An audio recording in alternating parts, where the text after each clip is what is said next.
Good morning students, today we are going to explore a fascinating novel Surfacing by Margaret Atwood. Margaret Atwood is a famous Canadian author known for her powerful storytelling and deep themes. The work is also one of the important works in Canadian literature. We had questions from this work in different competitive exams, so make sure that you have an overall idea about it. So the work Surfacing was published in 1972 and it takes us on a mysterious journey into the heart of the Canadian culture and wilderness. It is about a young woman who is also the narrator of our story. We don't know the name of the woman, so let's name the character as narrator. So she goes back to her home in Quebec, Canada. Actually, her father is missing. So she is on a mission to find her father.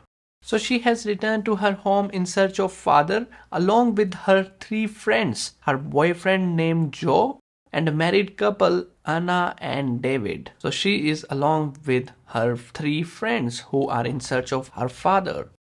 Although novel is about the mission to find father, but as we will progress in novel, we find how the narrator begins to face her own fears, past relationships, identity. So that's the important part of novel, sort of self-discovery.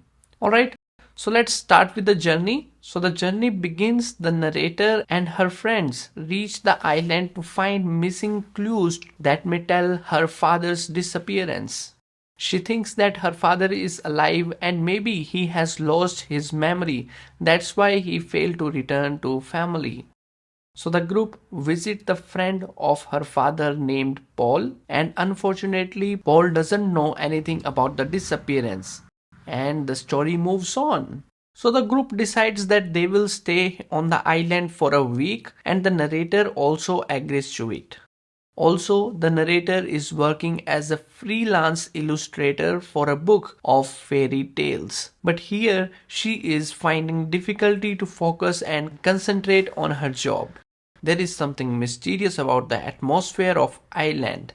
On the other hand, we had other characters, David and Anna. They both are married couples. Their relationship was not good at all. David often makes fun of Anna and belittles her every time. They don't have good bonding. Anna also tells the narrator that David is a womanizer and into other women.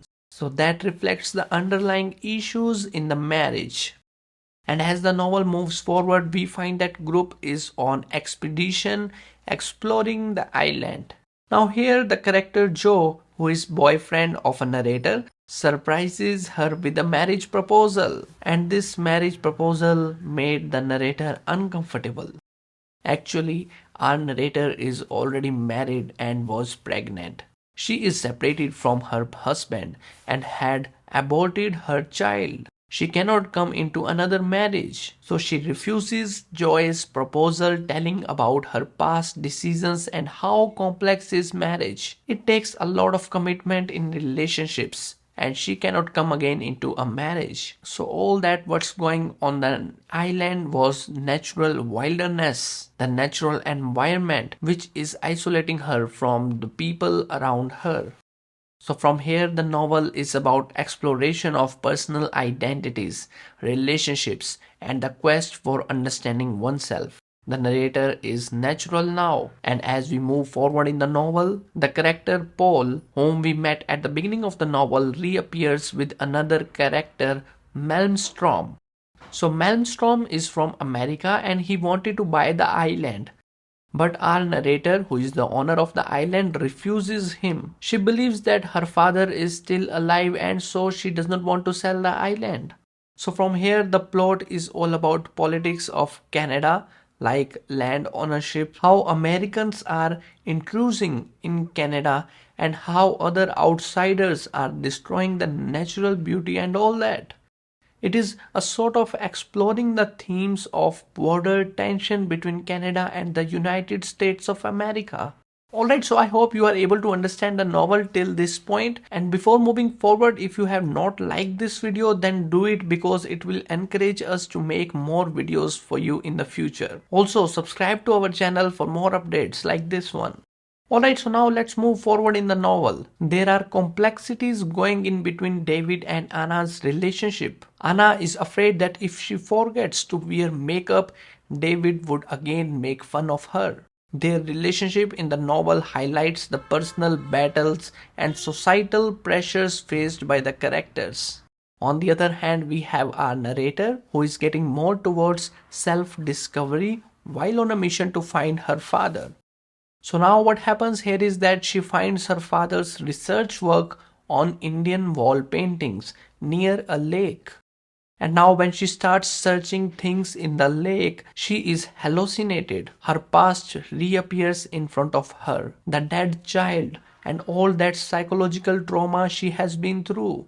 That guilt, that loss, that struggle to find meaning in life. Everything reappears in front of her. And then the sexual encounters with Joe makes her more disconnected with the world. She gets into the state of psychosis. Everything starts hallucinating around her.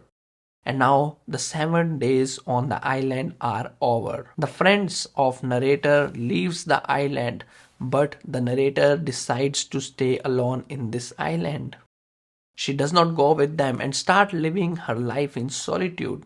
And from here, the novel becomes a profound exploration of human condition. The narrator starts living in isolated island. She starts destroying the things. She destroys David's film and her own artwork that she was doing as a freelance illustrator. This destruction is not just physical but symbolic, telling the readers about that she is now rejecting all the societal expectations and becoming more natural. She begins to run around naked, consumes unwashed plants, and return to a simpler and more natural existence.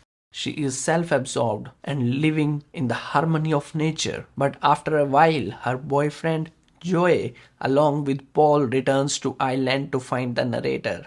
As she looks at them, she wants to reconnect with humanity. She thinks about reuniting with Joe, but this time on her own terms and condition. All that visit to island reflects her healing from past and present and becoming more understanding as a person.